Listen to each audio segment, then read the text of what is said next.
Tengan ustedes muy buenas tardes, bienvenidos a otro nuevo encuentro webinar de la SADI. Estas actividades que ya se han hecho afortunadamente familiares y habituales en nuestro rol de sociedad científica, de acercarle a la comunidad en general y a los médicos en particular contenidos que sean rigurosos, útiles y necesarios en estos tiempos donde la verdad y los conocimientos parecieran atravesar una larga niebla. Nosotros desde la SADI le ponemos luz para que justamente la salud pública toda se fortalezca. Y en esta serie de encuentros hoy tenemos uno muy particular, es el que tuvimos que suspender por razones de fuerza mayor, por dificultades técnicas de la conexión digital. Íbamos a hacerlo el viernes pasado.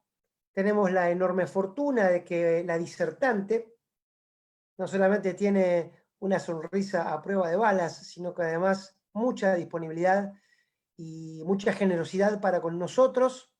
Desde la lejana Brasil, vamos a pedirle a la doctora Adel que habilite su cámara y su micrófono, y desde un poquito más lejos de la Ciudad Autónoma de Buenos Aires, pero en tierra bonaerense, le vamos a pedir al doctor Miguel Pedrola que también haga lo propio con su cámara y su micrófono.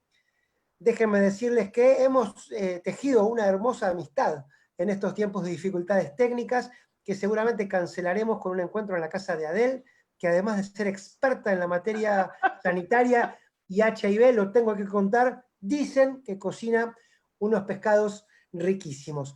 Me gustaría, Adel, me tomo el atrevimiento y también me interpongo un ratitín en lo que la presentación formal de Miguel, que cuando comiences tu exposición nos cuentes eso que nos contaste a nosotros sobre tu ciudad, Manaus, sobre lo que veías vos del COVID, porque hoy es una fecha muy importante para la Argentina, para gran parte de la Argentina, porque el presidente de la Nación ha dicho, para cierto desconcierto dirán algunos, decepción dirán otros, angustia dirán también aquellos que la verdad que se sienten lógicamente temerosos y asustados por la situación. Se acaba de estirar la cuarentena hasta el 17 de julio, así que Adel, antes de empezar, aunque sea lo tuyo, y después de que te presente Miguel, me gustaría que sería útil para todos en estos tiempos por lo que atraviesa la Argentina, que cuentes esos detallecitos que nos contaste antes de tomar contacto con nosotros. Dicho esto, vamos a saludarlo entonces ya al doctor Miguel Pedrola. Él es director científico para América y el Caribe de AHF, así se pronuncia. Miguel, gracias por tu tiempo. Te dejo este encuentro en las mejores manos. Yo después regreso para las preguntas del público. Gracias por la paciencia el viernes pasado. Y mirá qué lujo. Te toca a vos presentar a la querida Adel. Nadie que vos lo hará mejor. Adelante nomás. Bueno, muchas gracias, Diego. Desde ya que te salió tu beta periodística, entonces ya le encontraste el título, un título para un buen reportaje a lo que nos estaba contando la doctora Adel Schwartz-Benzaken, que es, además de un gran currículum, es una entrañable amiga y una persona muy, muy afable y con una forma de contactarse con todos nosotros, y ustedes lo podrán ver, que hace que sea sumamente querible. Adele es médica, se graduó en la Universidad Federal de Amazonas y luego hizo su doctorado en salud pública en Fiocruz, en la Escuela Nacional de Salud Pública. Fue directora de la Fundación de Medicina Tropical de Manaos, en Amazonas. Fue oficial del Programa Nacional de ONU-SIDA y desde el año 2016 fue la directora del Departamento de ITS, VIH, SIDA y Hepatitis Viral de la Secretaría de Vigilancia de Salud Pública del Ministerio de Salud de Brasil.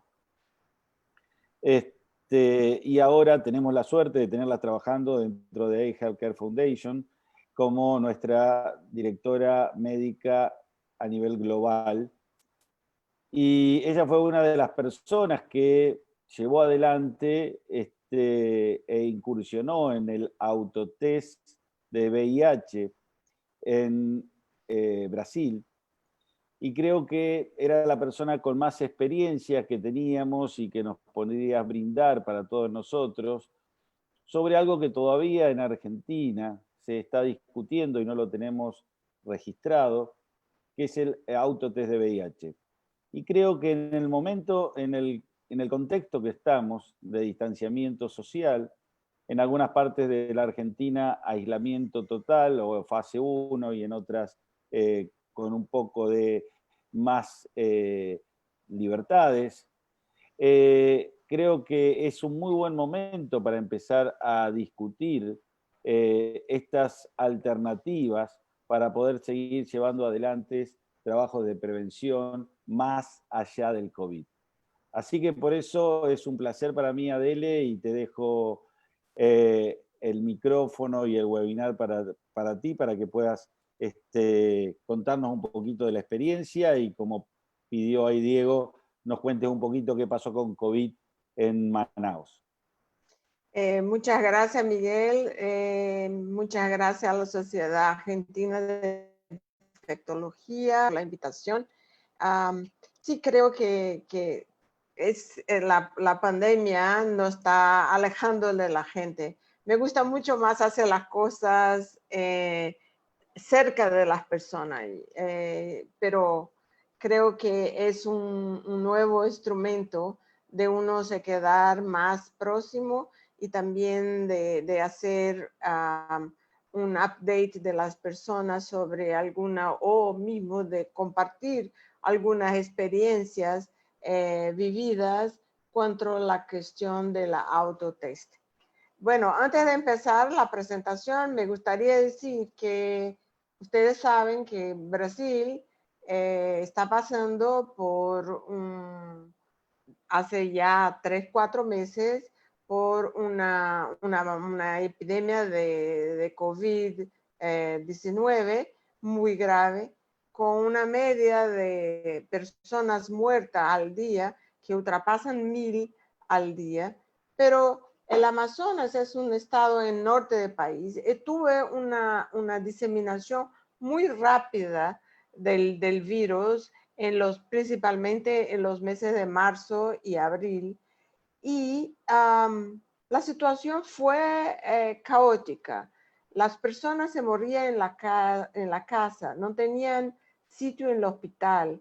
Tuvimos incluso falta de los ataúdes para enterrar los muertos.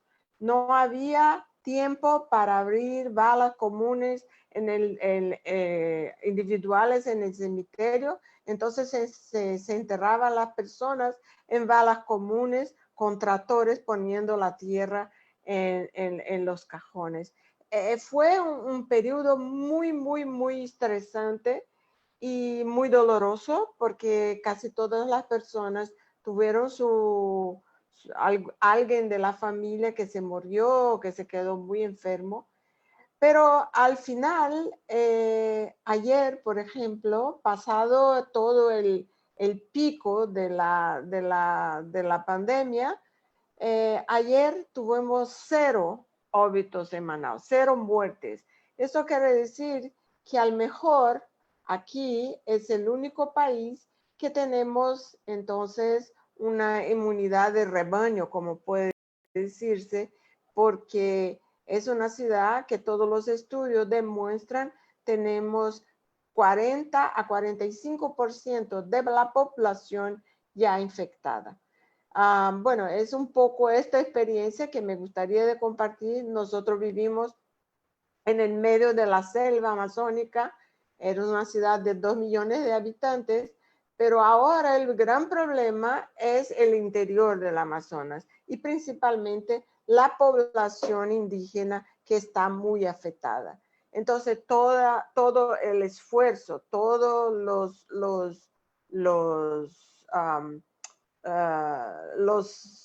trabajos que se tiene que hacer es ahora para el interior, que es muy necesitado, que no tiene ningún tipo de estructura hospitalar para este tipo de infección.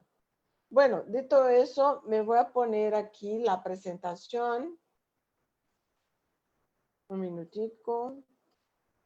Ok.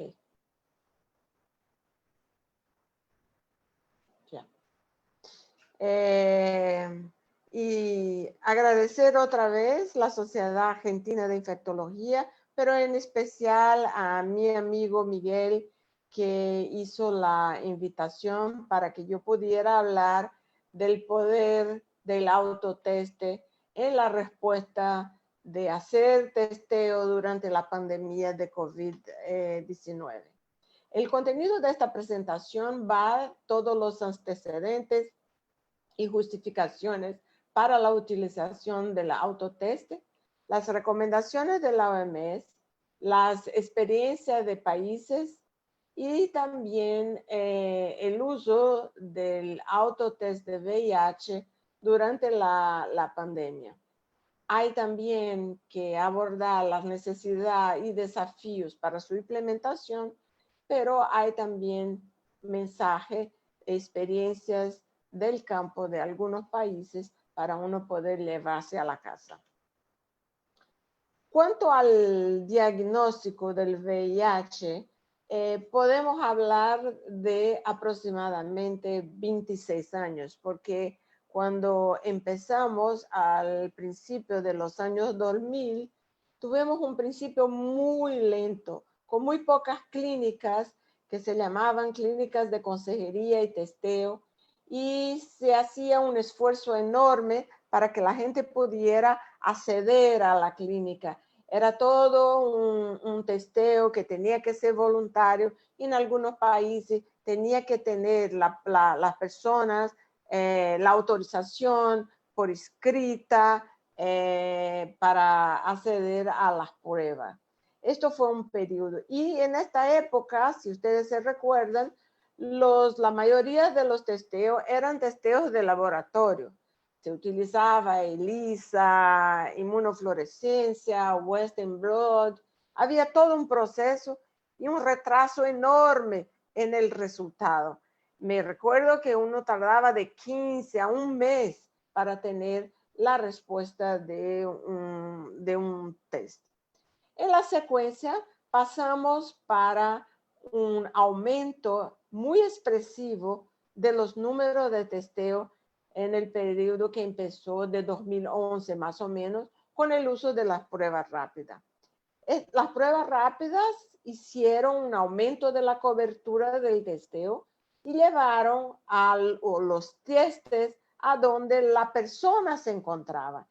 Quiere decir que se salía de la bancada del laboratorio para irse a donde las personas estaban. Y solo para decir que en Brasil, cualquier profesional de salud entrenado puede hacer el test, ejecutar el test y dar el resultado. Incluso profesionales de nivel mediano pueden hacerlo sobre supervisión de un profesional de nivel superior. Bueno, llegamos a un momento más o menos en 2015 y 2016 que necesitamos de nuevos mecanismos.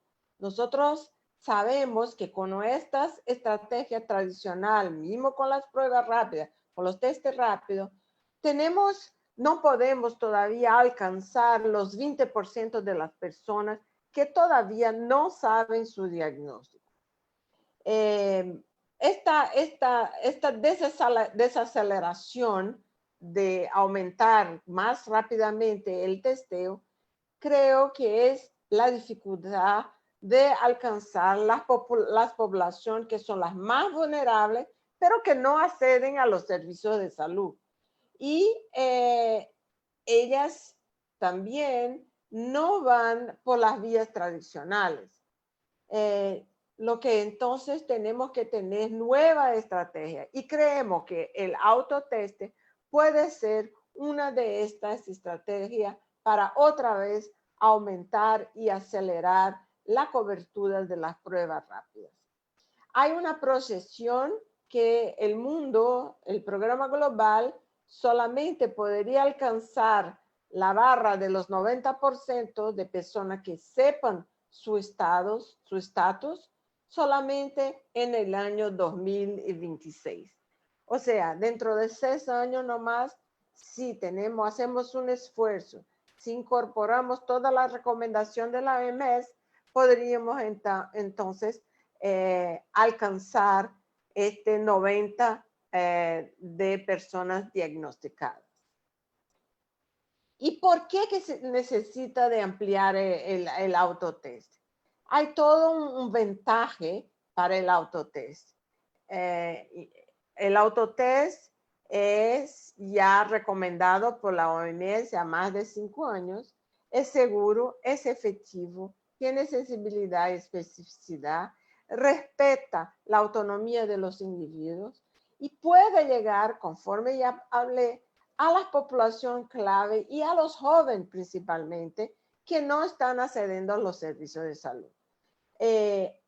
Con eso se puede promover la descentralización del servicio. Y también hay que decir que cualquier persona puede realizar la prueba de manera muy confiable. Y porque eso es un tabú, como vamos a ver, una de las barreras es que los profesionales de salud muchas veces dicen que las personas no comprenden, no saben hacer los test, que no es verdad. Todos los estudios demuestran que las personas pueden hacer de forma precisa y también lograr tener los resultados. Y que todo eso es compatible con las pruebas que son hechas por los trabajadores de salud. Por lo tanto, es una estrategia bastante sólida para proveer y también lo que nosotros llamamos y adoptamos en Brasil, que es la prevención combinada. Para decir entonces que el autotest es un suplemento de la guía de testeo que tiene la OMS desde el año 2015. El principal objetivo es cerrar esta brecha de diagnóstico del primer 90. Se expande la cobertura en áreas geográficas o mismo en determinadas poblaciones específicas, pero hay que decir que el testeo necesita de confirmación. O sea, es muy importante el proceso, no solamente de distribución del autotest, pero también la vinculación de esta persona positiva con el servicio de salud para que haga el test de confirmación y para que haga también todo el proceso de empezar su terapia antirretroviral. Por lo tanto, hay que tener en cuenta para el autotest el consentimiento de la persona, la confidencialidad, tener una consejería, tener resultado de test correcto y el más importante, conforme ya lo dije, es la vinculación. El autotest ya tiene muchos estudios, por lo tanto está basado en evidencia. Ustedes saben que todo el proceso de recomendación de la OMS pasa por estudios científicos para hacer la recomendación basada en evidencia. Pero aquí agarré solamente dos estudios que creo que son buenos ejemplos para lo que estoy hablando. Es lo que compara, por ejemplo, el autotest con las pruebas rápidas habituales. Y lo que se demostró fue que se duplica la captación de las parejas sexuales testeadas.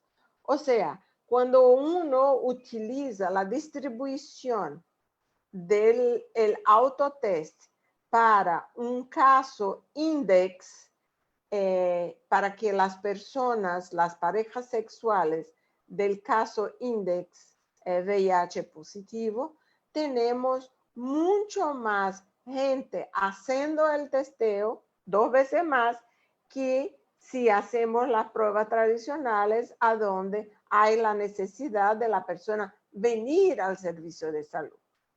El otro ejemplo es también porque el autotest aumenta la frecuencia del testeo entre personas que no se testaban comparado con la prueba tradicional.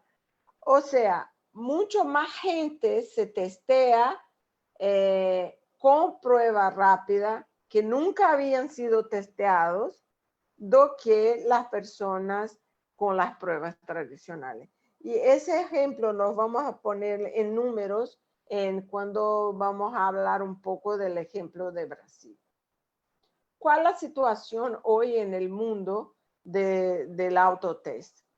Lo que se mira aquí de este dato, creo que es el último, el de julio de 2019, 77 países en el mundo ya han adoptado la política de autotest de VIH y muestra que muchos otros, que son los verdes claritos, el verde oscuro, son los países que ya adoptaron la política y lo tienen implementados. Con verde un poquito más clarito se ven los países que tienen una política pública de autotest, pero todavía no la tiene implementada.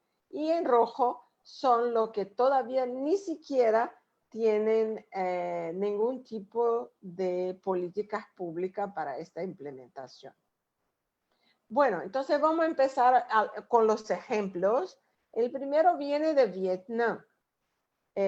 USAID en Vietnam lo utilizó en un sistema online. Es un sistema, una página web a donde las personas acceden a la página web, completen,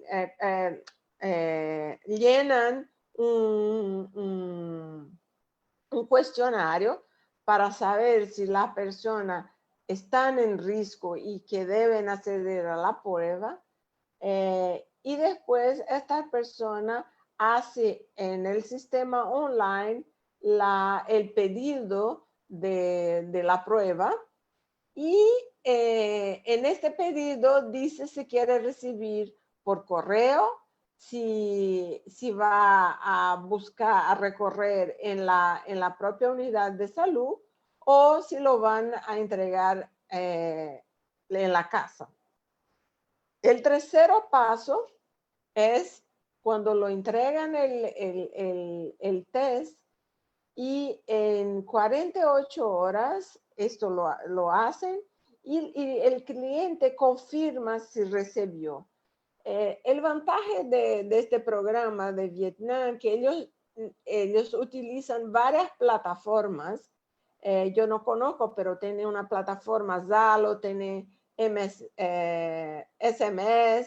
tiene WhatsApp, teléfono. Entonces, ellos utilizan varios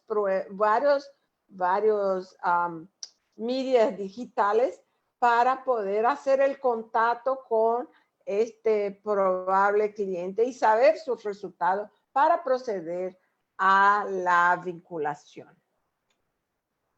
El otro ejemplo viene de Ucrania y es muy recién. Ellos durante la pandemia lo están utilizando en las clínicas con los casos de clientes positivos, a donde entregan la prueba rápida a sus parejas sexuales, a sus familiares, para que ellos puedan acceder a la prueba. Después de eso, ellos utilizan el Water Quick y ellos lo entregan en la casa o mismo adentro del propio servicio de salud. Después, el resultado de estas personas son todas contactadas por los trabajadores de salud para que puedan referir y vincular a los servicios de salud. Bueno, en Brasil, ¿cómo empezó? Empezó en el año 2015 con el CDC de Brasil, con el proyecto en la ciudad de Curitiba, en Paraná, que se llama Ahora es Agora, la hora es ahora, y con financiamiento de PEPFAR, pero trabajaron en paralelo también, no solamente con la Secretaría de Salud, pero con las universidades, con los ONGs y también con la Fiotec. La Fiotec es la Fiocruz, es la parte financiera de la Fiocruz. Con las ONGs, el trabajo de autoteste era en la propia sede de la ONG. O sea, la persona iba a la sede para agarrar las pruebas y hacerlo en la casa o mismo en la ONG con la ayuda de los componentes con los voluntarios de esta ONG. Es decir, que hay necesidad que se tenga en estos sitios también las pruebas rápidas, porque si el autotest da positivo de inmediato, se puede confirmar con una prueba rápida con sangre. Y si positivo, se vincula a los servicios. Pero la principal vía de este programa, en la verdad, fue lo que ellos llaman de e-test. Es una plataforma para hombres que hacen sexo con hombres, con muchas fotos, la página es muy bonita y se ofrecía en esta plataforma los test también o por correo o a la persona podía agarrar el test en la unidad de salud o mismo lo mandaban personalmente a la casa. Y los resultados de eso son más de 50,000 personas que visitaron la plataforma, 10,000 personas solicitaron la prueba, el autotest, y a 5,000 personas, por ejemplo, lo pidieron para enviar por correo y 4,000 lo pidieron para retirar en la farmacia del servicio de salud. De las personas que los enviaron por correo, de los 5,000 y pico, 4,000, más de 4,000 fueron enviados por correo y el otro fueron retirados en la clínica. O sea, el pedido es uno, pero efectivamente retirado es otra cuestión. Lo que más creo que es una cosa que de nuevo por la literatura ya decía, son el número de personas que nunca habían sido testadas. Esta página, como era una página específica para hombres que hacen sexo con hombres, la gran mayoría fueron jóvenes que accedieron a esta página, más de 60% eran HSH entre 18 y 24 años y 36% de ellos, eso que es el número más importante, fueron testeados por la primera vez gracias a los autotests. Yo sé que este slide está un poco poluido, pero es para mostrar todos los pasos, que no fue fácil la cuestión regulatoria del autotest en el país.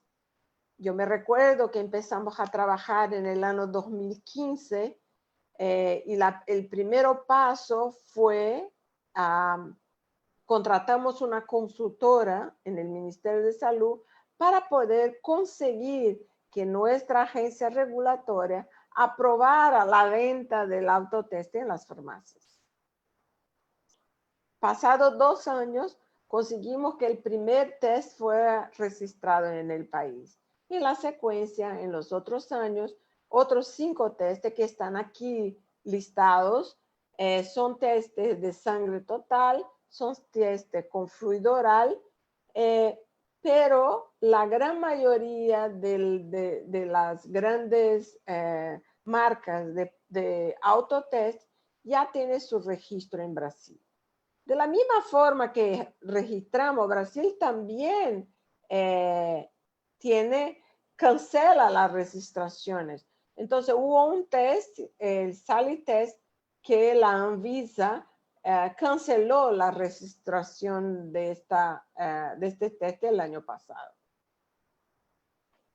Para el Ministerio de Salud, después de todo este proceso, nosotros compramos 400,000 autotest y decidimos a dónde empezar a trabajar. Eso fue el año pasado, en enero del año pasado, un poquito antes de que, con mi gran satisfacción, Bolsonaro me dio las cuentas, que no me quería trabajando con él, y todos los días le agradezco a eso porque no iba a aguantar este gobierno.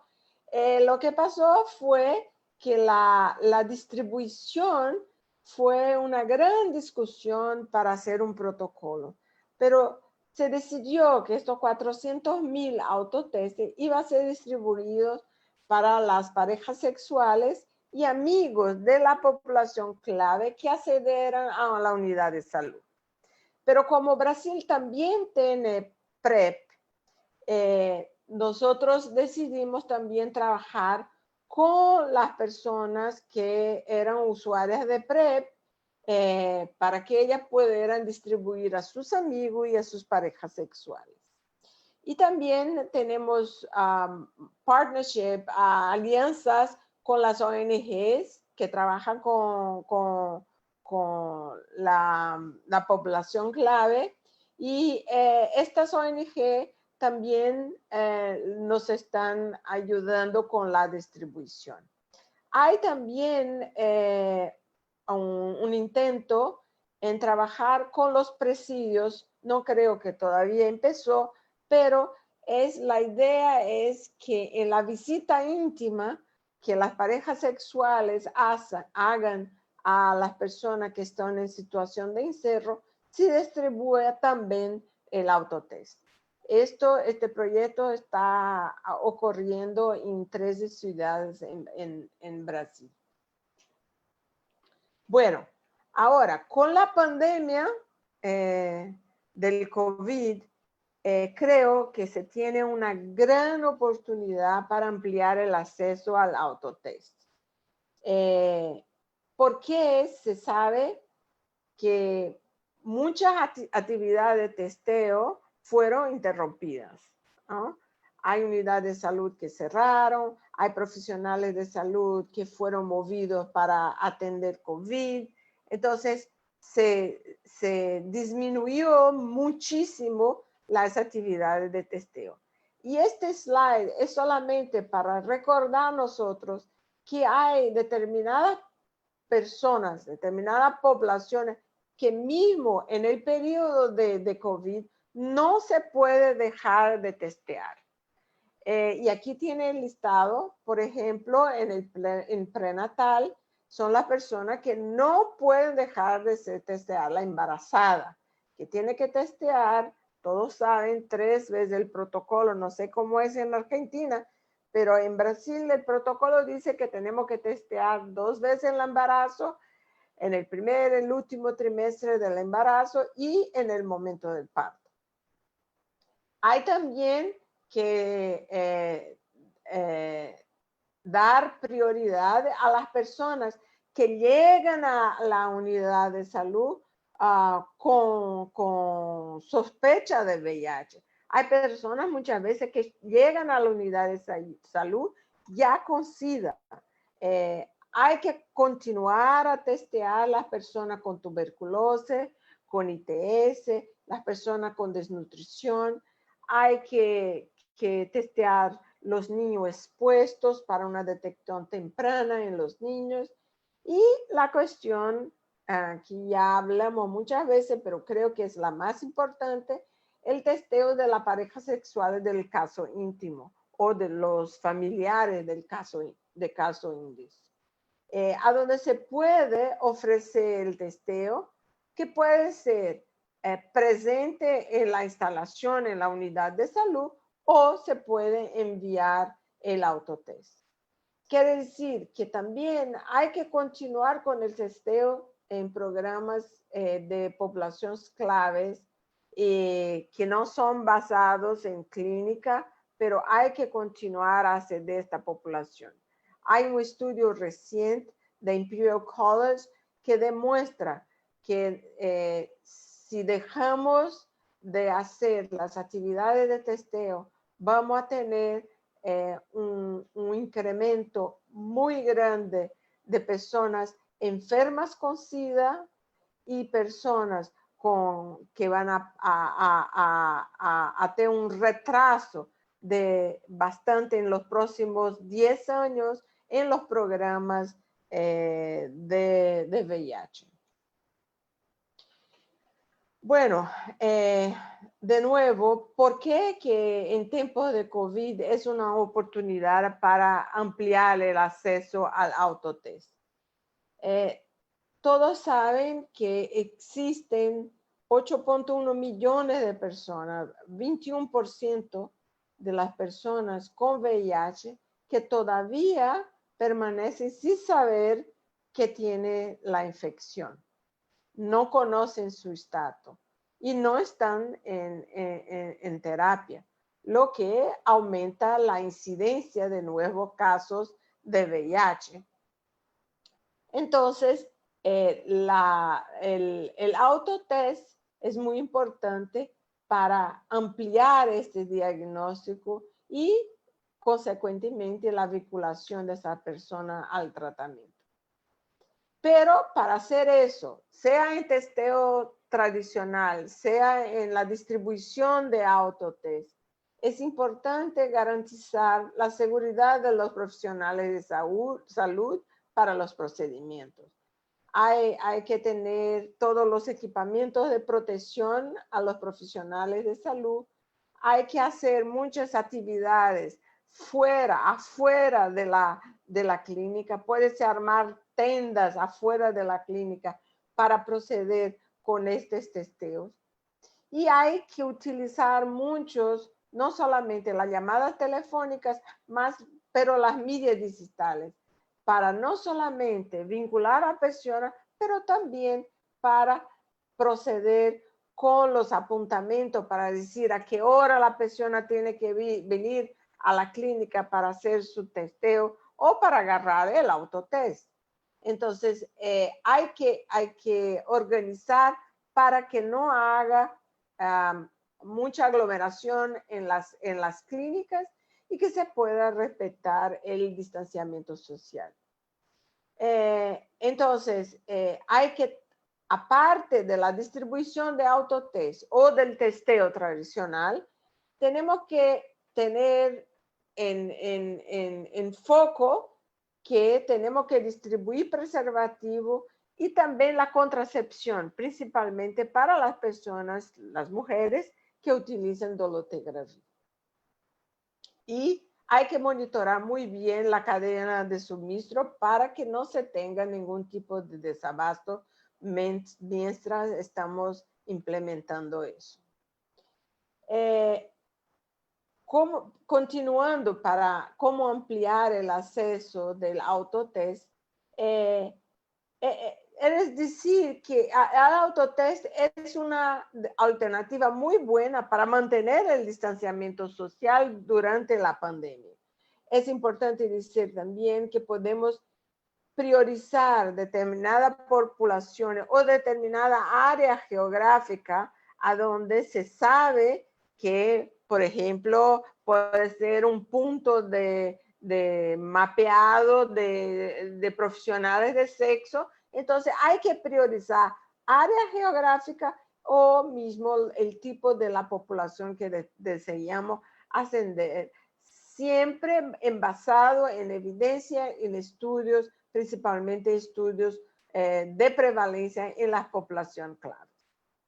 Y creo que si utilizamos de esta forma, podemos llenar las brechas de la cobertura del testeo.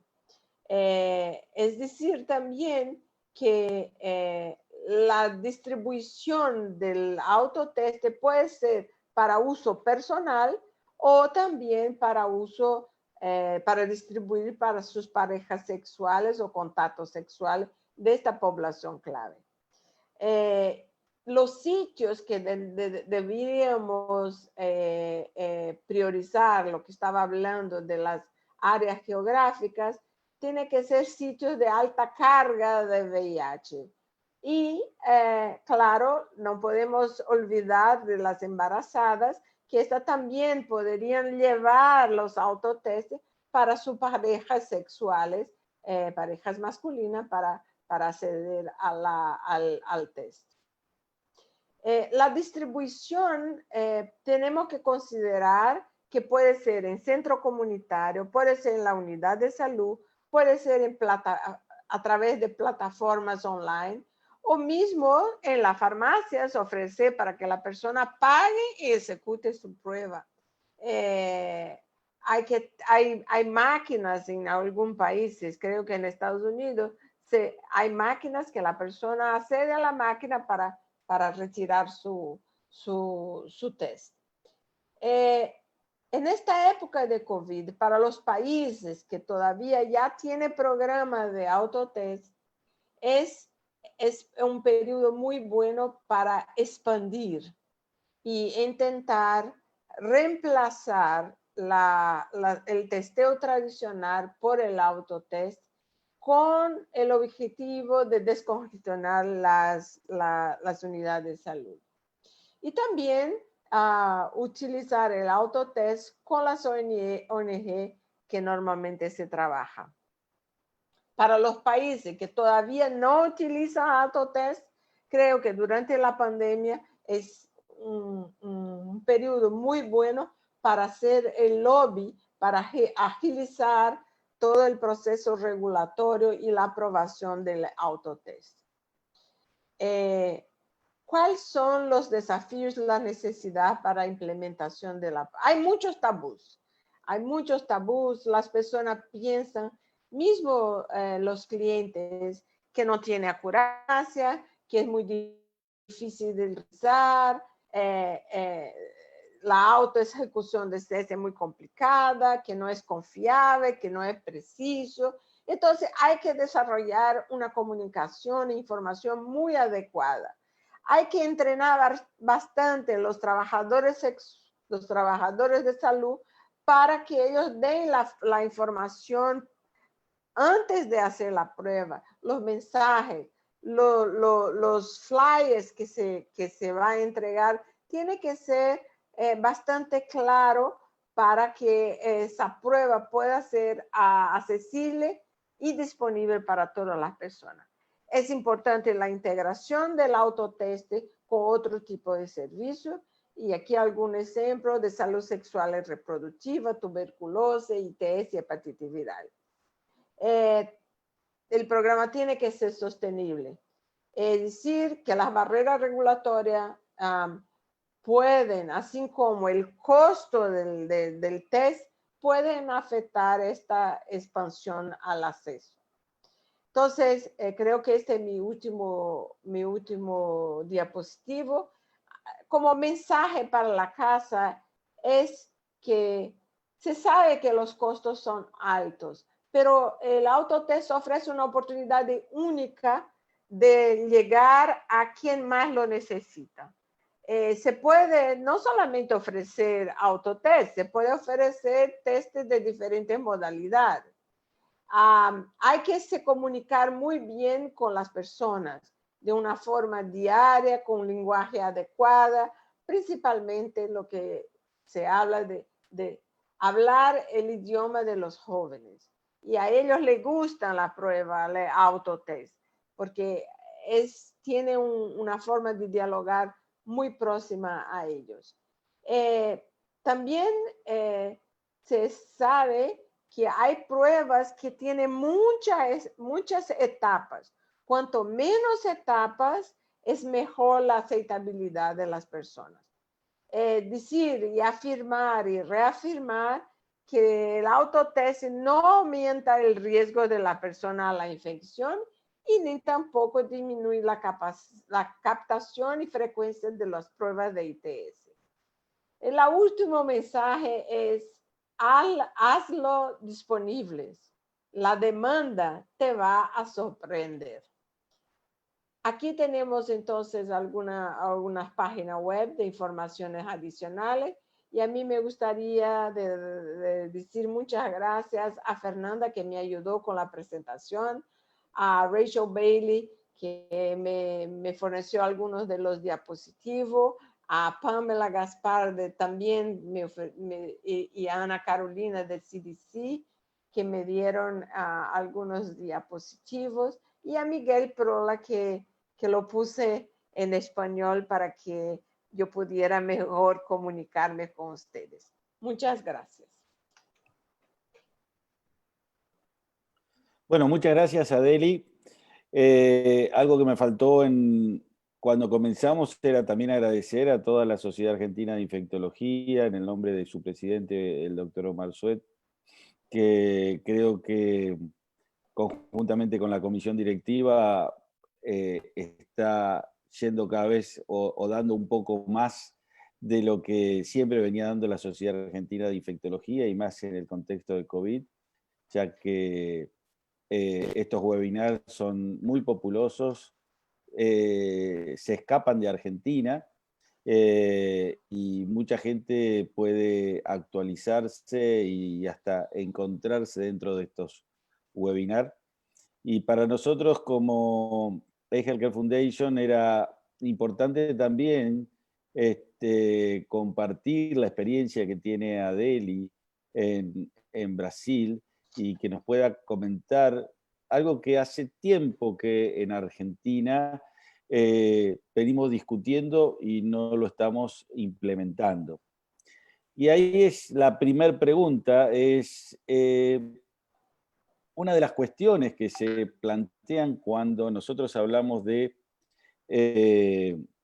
autotest, es que vamos a perder muchas personas de vincular, muchas personas que tengan su autotest positivos no se van a terminar vinculando con el sistema de salud. Y esa es mi pregunta, ¿es real, no, o es un mito? No, no creo que es un mito. Por eso en la presentación yo hablé bastante en la cuestión de la vinculación, porque no se puede hacer un programa de autotest sin tener un programa de vinculación.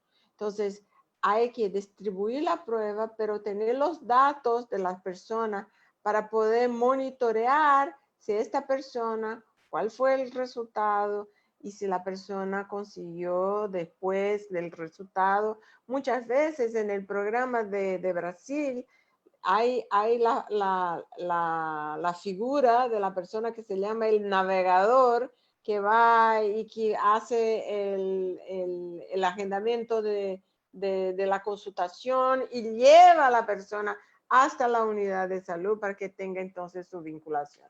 Si tú eres correcto, hay que tener un programa conjunto de vinculación, pero no podemos olvidar que como ustedes miraron en algunos datos, el autotest nos permite testear las personas que nunca habían accedido a una prueba, a un test. Entonces, es un buen instrumento para se poner a ayudar a conseguir que más personas se testeen, aumentar la cobertura. Muchas gracias, Adely. Diego, yo no leo si llegaron preguntas, porque eso creo que llegaban a ti. Sí, así exactamente. que Han llegado. ayúdame con esa parte. Sí, como no, gracias a él por tu exposición, refrendando lo que dice Miguel. Estas charlas, estos webinars quedan grabados en las redes sociales de la SADI y pueden ser compartidos, vueltos a mirar por todo aquel que lo desea. Así que, como dato, es el webinar número 38 desde que empezó la pandemia, y Adel, Miguel, el equipo de comunicación de la SADI respondió desde el 18 de febrero a la fecha 1.700 entrevistas. Así que bueno, seguimos. Y lo que todavía falta. Pero bueno, Adel, mira, las preguntas que nos llegan aquí, te aclaro que son de personal médico, tiene que ver en principio si ustedes notaron allá en Brasil una disminución de cantidad de personas que siguieron con el tratamiento por las restricciones de la pandemia. Quiero decir, ¿hubo interrupciones en el tratamiento de VIH allí? Uh-huh. Sí, esto es una preocupación no solamente en el programa de Brasil, pero como EHF, porque yo soy la directora médica de un programa global, porque IHF tiene unidades de salud en varios países en el mundo, son más de 700 unidades de salud.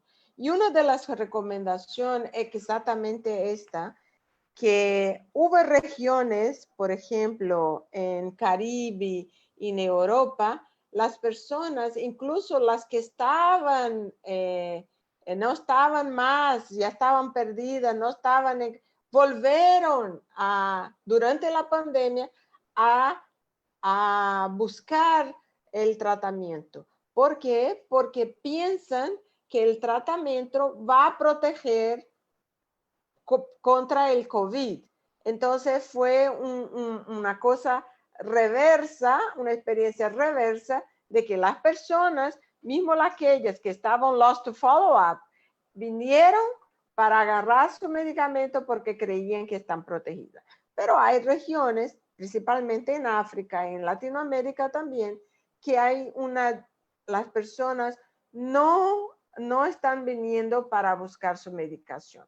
Entonces, lo que nosotros recomendamos para el programa global de IHF es lo que llamamos de Fast Track Delivery Medication. Es una forma rápida, afuera de unidad de salud, de dar medicación y por un tiempo más prolongado. Por ejemplo, se da de 3 a 6 meses medicaciones para que la persona no tenga que volver y volver otra vez. La otra recomendación es, no sé si se puede hacer en Argentina, pero en algunos países en África eso funciona muy bien.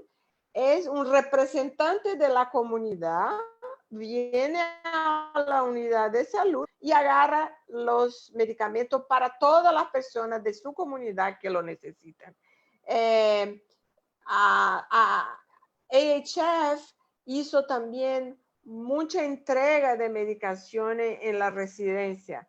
Contratamos Uber, hicimos varios tipos en Asia, ellos con motocicleta fueron a entregar en las casas de las personas la medicación. Entonces sí, es mucho trabajo para intentar que el impacto de esta pandemia no pueda hacer tanto daño a las personas, que es parar la medicación, ¿no? Pero sí hubo un impacto. Nos preguntan también, Adel, Miguel, aquí, hemos escuchado respecto al COVID, una palabra que en realidad habíamos conocido a través del VIH, que son los llamados test masivos. Aquí en Argentina, no sé qué pasará allá en Brasil, cada vez que, ahora como hay cada vez más casos de COVID, los grupos familiares o los grupos laborales, lo primero que dicen es, bueno, hay que hacerse test masivos. ¿Qué experiencia tienen desde el punto de vista de VIH para comparar ambos test y sobre todo teniendo en cuenta esto que se conoció también como el tema de la ventana, del periodo de ventana de un análisis? Vamos a ver, creo que hay muchas cosas que se puede aprender con el VIH y aplicar para el COVID. La cuestión de la prueba rápida, yo creo que es una buena cosa que aprendimos con el VIH, porque el VIH fue una de las primeras pruebas, testes populares, ¿no? Entonces, la habilidad de los profesionales de salud es muy grande en hacer las pruebas. Entonces, eso puede ser muy bien aprovechado para el COVID. Hay que testear mucho. Pero el problema todavía del testeo de COVID es que si la persona tiene la infección, la prueba más adecuada es el PCR. El PCR es costoso, es difícil de hacerlo y no hay muchas máquinas en los países para que se haga una gran cantidad de PCR. Entonces, hablando de masivo, me recordó unos estudios que están haciendo de hacer pool de muestras. Por ejemplo, agarro 10 muestras, pongo juntas y hago el PCR de las 10. Si la muestra da positiva de las 10, una muestra positiva, entonces tengo que hacer separadamente de las 10. Entonces, eso también es una técnica que la están empleando los laboratorios en Brasil para que se acceda cada vez más a una cantidad más grande de testeo. Las pruebas rápidas de COVID tienen mucho problema, principalmente la IgM, que es la que da el resultado si la persona tiene en este momento la infección. La IgM es muchas veces solamente con 14 días, 16 días del principio de la infección que empieza a dar positivo. Entonces, es una baja sensibilidad y una baja especificidad.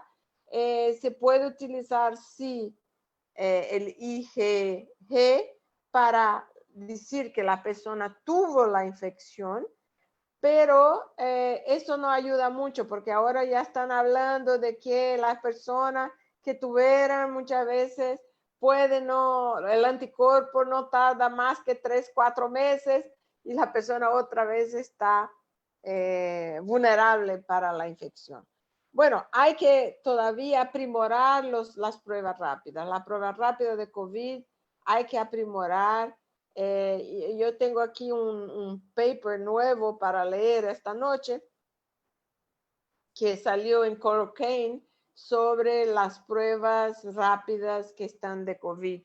Porque hay también una ONG que se llama FIND, que está trabajando en conjunto con la London School y con la OMS para hacer la validación de las pruebas. Yo no sé qué pasó en Argentina, pero en Brasil, Anvisa, nuestra reguladora, dijo, vamos a aceptar todas las pruebas, sin validación, sin nada. Entonces, hay montones de pruebas rápidas de COVID que están sin validación. Y eso, ustedes saben, no es una buena práctica y aprendemos mucho con VIH de que muchas pruebas son pruebas malas y que también hay problemas con las personas que hacen la prueba. Si las gafas no están buenas, si la luz a donde están haciendo la prueba no es buena, entonces hay muchas cosas que pueden interferir en esta respuesta. Y creo que por el momento las pruebas rápidas de COVID todavía no son muy confiables. Bien, Miguel, por mi parte ya estamos, se está cumpliendo el horario. No quiero comprometer a nadie, ustedes saben que yo no hago esas cosas, pero me parece que queda mucha tela para cortar, así que Miguel, Adel, y como lamentablemente me parece que la pandemia no nos dará un final en el corto plazo, estoy seguro, y más que estar seguro lo deseo, que nos volvamos a ver muy pronto. Te saludo Miguel, te saludo Adel, si ustedes quieren hacer un cierre, por supuesto, el tiempo de ahora es suyo. Sí, solo me olvidé de decir que muchas veces por el costo del autotest, mucha gente se queda, muchos países se quedan desestimulados. Y nosotros en Brasil hicimos una táctica de decir, vamos a estimular a toda la industria que quiera registrar su producto. Entonces, ustedes miraron, fueron 6 diferentes pruebas que fueron registradas en el país. Claro, si tú tienes una, el valor puede ser alto, pero si tú tienes 6 diferentes, hay una competición y el precio puede bajar. Entonces, eso me olvidé de decir y creo que fue una buena estrategia que hicimos. Y Miguel, muchas gracias. Fue un enorme placer de conocer, Diego, y también de estar con Miguel, mismo que sea online. Y bueno, pronto nos vamos a ver y muchas gracias por las personas que accedieron a esta conversación. Muchas gracias. Por mi parte, agradecer a Deli, que realmente yo sé que está muy ocupada y que se hizo tiempo el viernes pasado para esperarnos hasta este viernes y poder compartir toda su experiencia. Quiero agradecer a la Sociedad Argentina de Infectología nuevamente y al doctor Omar Suet, y de ya Diego, que supiste mantenernos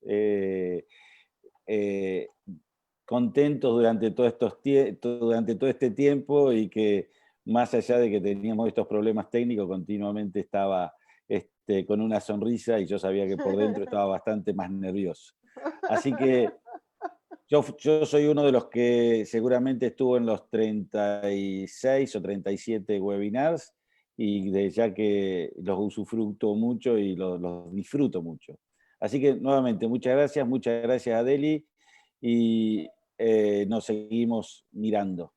Deseo congratular a Omar por su nuevo puesto en IAS y decir que yo voté en él, bueno, una brasileña votando en un argentino, ¿no?